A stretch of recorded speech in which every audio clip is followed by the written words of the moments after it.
Hello everyone, welcome back to the channel. तो इस video में हम देख रहे होंगे नर्व मसल फिजियोलॉजी के इम्पॉर्टेंट टॉपिक। मैंने अभी कुछ दिन पहले भी ये सेम टॉपिक डाला था, बट आई गेट कंफ्यूज कि वो वाला तरीका बेटर था या ये वाला तरीका बेटर है। I don't know what. ठीक है, तो इस वीडियो में आपको ऑलरेडी, मुझे तो याद ही हो गया कि क्या क्या टॉपिक इम्पॉर्टेंट है। देखो, इस पर्टिकुलर चैप्टर में ना, ये चैप्टर इतना फ्रीक्वेंट तो LAQ में नहीं बनता है, क्योंकि इससे भी बड़े बड़े चैप्टर है। वो रेस्पिरेशन हो गया है ना, वो कार्डियक हो गया, बट हम ये नहीं बोल सकते कि दीदी इससे बनेगा ही नहीं, ऐसा नहीं है। ठीक है, देखो, जो इससे LAQ बन सकता है ना, वो मोस्ट प्रोबेबली NMJ बनता है। NMJ और NMJ के साथ उसका माइस्थेनिया ग्रेविस और या तो लैम्बर्ट ईटन सिंड्रोम।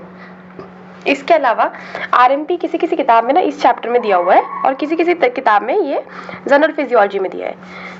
ठीक है, तो हम दोनों के हिसाब से एक कहीं भी प्रिपेयर कर लेंगे, अल्टीमेटली हमारा प्रिपेयर हो जाएगा, राइट। इसके अलावा एक क्वेश्चन बनता है एक्शन पोटेंशियल। ये नहीं ही बनता है LAQ में, लेकिन ये हमारा एक्शन पोटेंशियल अगर LAQ आता है ना, तो बहुत ही बढ़िया किस्मत है हमारी, क्योंकि ना हमने इसको 11-12 से, जब से हमने नीट की प्रेपरेशन की है, तब से हमने एज अ नर्व मसल में लोकोमोशन वाले चैप्टर में हमने एक्शन पोटेंशियल पढ़ा है, राइट। देखो, और इसके बहुत सारे लेकिन SAQ बनते हैं, बहुत ही फ्रीक्वेंट है इसके SAQ, बहुत ही ज़्यादा फ्रीक्वेंट है। तो इसके जब SAQ बनेंगे ना, तो सबसे फ्रीक्वेंट पूछा जाने वाला SAQ तो आपको आ जाता है एक्साइटेशन कॉन्ट्रैक्शन कपलिंग। ये तो आप बिल्कुल ही छोड़ के नहीं जाएंगे, किसी भी हालत में छोड़ करके नहीं जाएंगे। इसके अलावा आइसोटोनिक और आइसोमेट्रिक कॉन्ट्रैक्शन में आपको डिफरेंस पूछ लेते हैं, ये डिफरेंस वाला क्वेश्चन, ठीक है। तो डिफरेंस आता है तो कम से कम आप किसी भी डिफरेंस के 5 से 6 पॉइंट याद करके चलो, ताकि ऐसा रहे कि काजल, अगर ये चाहे SAQ में आए चाहे वेरी SAQ में आए, मैं 5 से 6 पॉइंट तो अच्छे से चमका सकूँ, लिख सकूँ, राइट। इसके अलावा एक इंपॉर्टेंट चीज़ है कि हमको जब डिफरेंस में बनाना होता है ना, टेबल तो हम बनाएंगे, ठीक है। टेबल हमारी यूनिवर्सिटी के हिसाब से दिखना चाहिए, हमको अच्छी लगी कॉपी, लेकिन टेबल में जो आपने लिखा वही कंटेंट आप, जैसे अगर मैंने आइसोटोनिक लिखा, ठीक है, तो आइसोटोनिक आइसोमेट्रिक का मैंने पहले तो डिफरेंस बता दिया। इसके बाद मैंने डिफरेंस में क्या क्या लिखा है टेबल में, उन्हीं की पॉइंट्स को हम आइसोटोनिक कॉन्ट्रैक्शन का हेडिंग डाल करके फिर डिटेल में डिफाइन कर देंगे। फ्रैंक स्टार्लिंग लॉ ये आपसे वेरी SAQ में पूछते हैं, ये वाइवा में भी पूछते हैं, क्योंकि ना इसमें एक वर्ड है that is up to a physiological limit, और ये up to a physiological limit बहुत पसंद है, पता नहीं क्यों। ठीक है, RMP एक्शन पोटेंशियल, RMP तो पढ़ लेना, RMP इंपॉर्टेंट रहता है, एक्शन पोटेंशियल इतना कुछ खास वो नहीं है।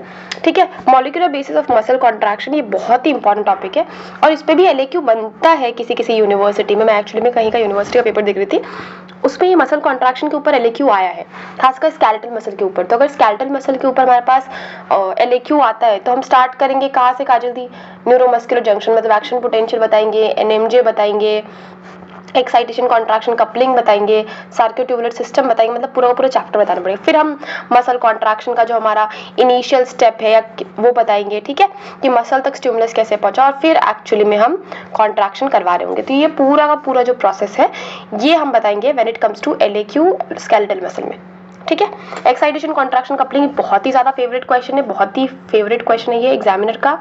ठीक है, और ये हर अल्टरनेटिव ईयर में आपको मिलेगा ही मिलेगा, इसीलिए हम इसको तो बिल्कुल भी किसी भी हालत में स्किप नहीं करेंगे। ठीक है, NMJ आपसे पूछा जा सकता है as an LAQ, myasthenia gravis के ऊपर आपको शॉर्ट नोट बना करके पूछा जा सकता है, सार्कोट्यूबुलर सिस्टम के ऊपर मेरे खुद की यूनिवर्सिटी में पर ये वेरी SAQ आया था। ठीक है, तो ये SAQ वेरी SAQ ज्यादा नहीं बनेगा, ठीक है, ज्यादा बड़ा टॉपिक भी नहीं है एक्चुअली में। मसल यूनिट के ऊपर क्वेश्चंस पूछ लेते हैं, मेरे इंटरनल एग्जाम जब हुए थे ना, तब मसल यूनिट के ऊपर आया था क्वेश्चन, मतलब एज अ डिफरेंस। ठीक है, तो मसल यूनिट आप पढ़ लेंगे, क्योंकि ये आपको डिफरेंस पूछा जा सकता है। अगेन इसमें भी आप पहले क्या करेंगे काजदी, single muscle unit, motor unit और मल्टीपल मोटर यूनिट। मैंने तो पहले क्या लिखा, डिफरेंस, ठीक है। फिर इसके बाद मैंने क्या लिखा, इसी सिंगल मोटर यूनिट का हेडिंग डाल करके मैंने जो डिफरेंस में की पॉइंट्स लिखे हैं, वही की पॉइंट्स में यहाँ भी ऐड कर दूंगी। ठीक है, latch phenomena as an SAQ बन सकता है। रियो बेस क्रोनेक्सी, ये 2 मार्क्स का क्वेश्चन बनता है। रियो बेस क्रोनेक्सी आपके वाइवा में भी आपसे एग्जामिनर पूछ सकते हैं। ठीक है, अगर ये 2 मार्क्स का क्वेश्चन बनता है तब तो डेफिनेशन लिख के छोड़ सकते हो, लेकिन अगर ये SAQ बनता है तो इसका जो ग्राफ है ना, फिर हमको वो भी बनाना है, और फिर हम इसका क्लिनिकल सिग्निफिकेंस लिख सकते हैं कि क्रोनेक्सी बढ़ना क्या क्या शो करता है, रियो बेस क्या शो करता है। ठीक है, रिफ्रैक्टरी पीरियड आपसे पूछा जा सकता है। ठीक है, और इसका आयनिक बेसिस भी अगर ये ऐसे क्यू में आता है तो हम लिखेंगे कि एब्सोल्यूट रिफ्रैक्टरी पीरियड का आयनिक बेसिस क्या है काजल दी, और रिलेटिव रिफ्रैक्टरी पीरियड का जो हमारा क्लिनिकल बेसिस है वो क्या है। और Wallerian nerve degeneration, actually nerve degeneration से रिलेटेड जो 2 क्लासिफिकेशन है नर्व इंजरी से रिलेटेड,